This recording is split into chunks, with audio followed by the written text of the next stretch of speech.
Rosemary said when we were on the deck of the QE2 going to Europe, she said, how did we get from 77th Street to here? So I always thought I had a pretty interesting life, but I wouldn't want to do it over again. It was too painful. But then look where I am now with my lovely kids and grandchildren and my friends. And so I really lucked out. When I was home with Rosemary and Alice and Libby, I was not the belle of the ball because they were.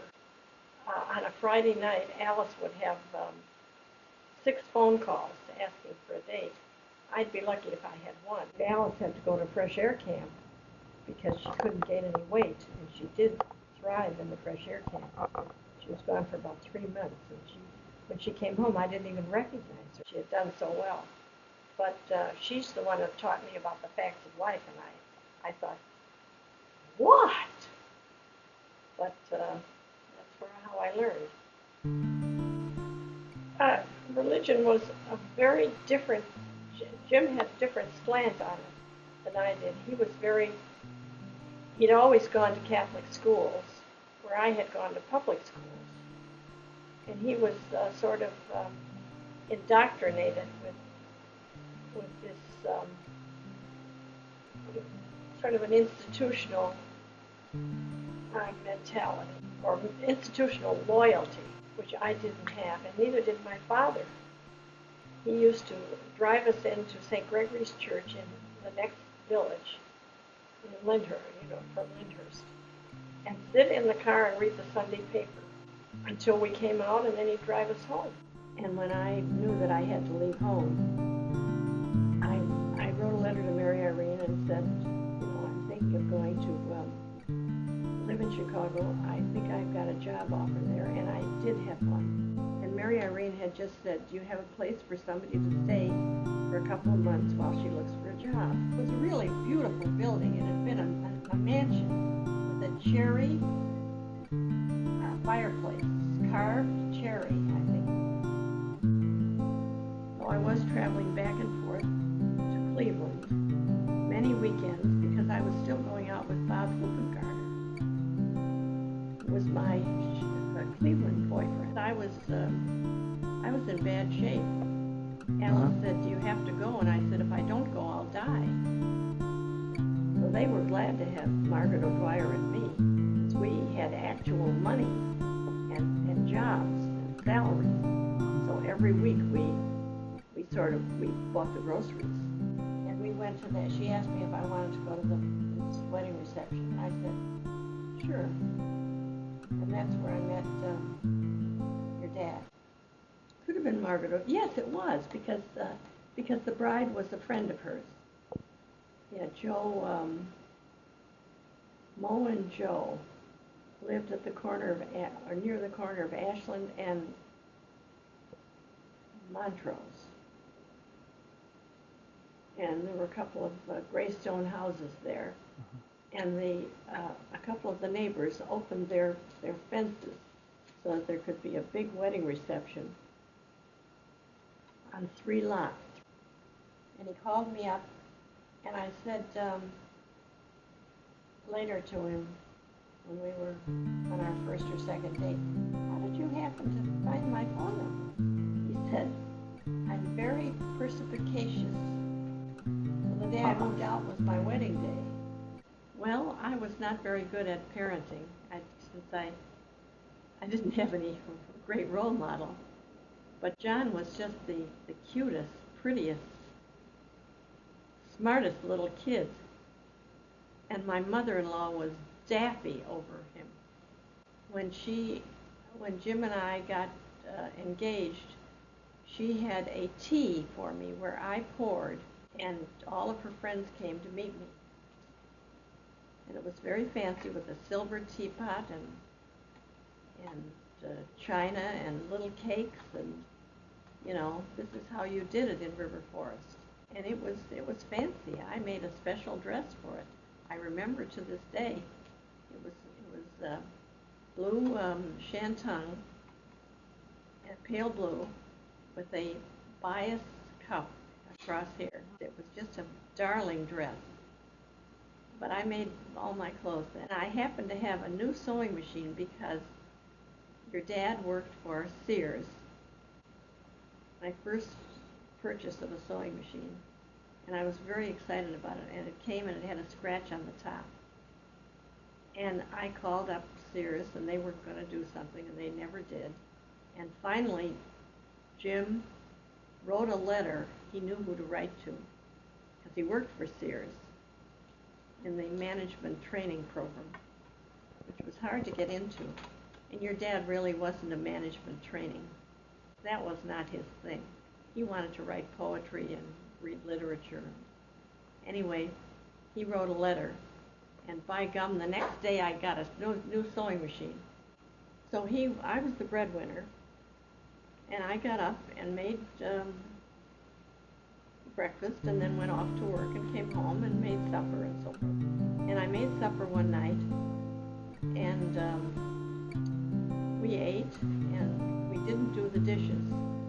And we went to bed and got up in the morning, and the dishes were still there. And I said, and Jim had been home all day, studying, I guess.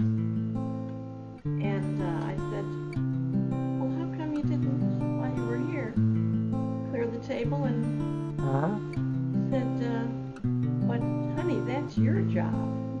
And I said, I was so imbued with this idea of service that I said, oh, that's right. I don't know where I was coming from. I was so besotted with Jim that it didn't occur to me not to say it. In later years, I would have said, so's your old man, you do it. John was a colicky baby, and he cried a lot. I was afraid I'd never have any more children because I didn't think I'd have that one. But in those years, right after the Second World War, the housing shortage was major, and I had to go down the hall to take a bath, go to the bathroom. John was what they called a single footling. 1 foot came out. Oh, wow. And that's not good. No, it isn't. So Fitzgibbons pushed the baby back in, turned him around. And made him head first? And butt first. And probably saved his life. And that's called the Morisot Smelly Bite Maneuver, which Jim thought was very funny. It's an exciting experience, except that Brian wouldn't come. And I think part of the reason was that I was walking up and down the hall in the hospital, smoking. But by God, I was going to breastfeed, and I did. When Edwina got interested in breastfeeding, she organized a national movement for Leche League. And then Ann came along, and Ann was, what do they call it, school phobic? She had to be carried into school because she was screaming bloody, bloody murder.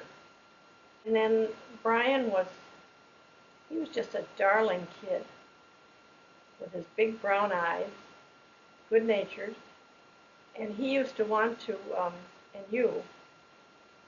used to want to stay in the playpen, because if you stayed in the playpen, the traffic running past you would knock you down.